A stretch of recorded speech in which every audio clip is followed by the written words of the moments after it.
जय भीम.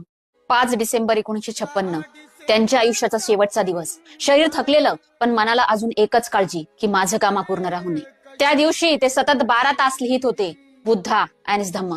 डोळ्यात वेदना होती, शरीर साथ देत नव्हतं, तरीही ते लिहित राहिले.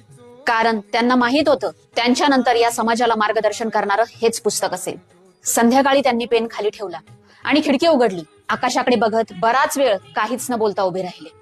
माईसाहेब म्हणतात, त्यांच्या चेहऱ्यावर अशी शांतता होती जी मी कधीच पाहिली नव्हती. कधी कधी माणूस स्वतःच ओळखतो की त्याचा प्रवास आता संपू शकतो. त्या रात्री त्यांनी एकही शब्दाचा त्रास व्यक्त केला नाही. जणू मनात म्हणत होते, मी माझं काम पूर्ण केलंय. पहाट झाली आणि अचानक श्वास जड झाला.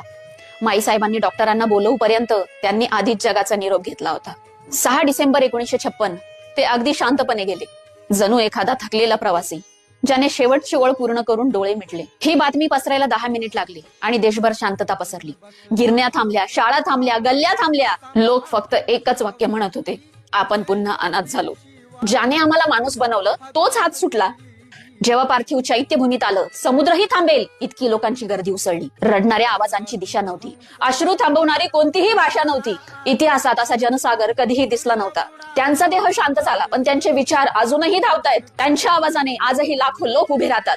तो गेला नाही, तो आपल्या श्वासात आहे. जय भीम.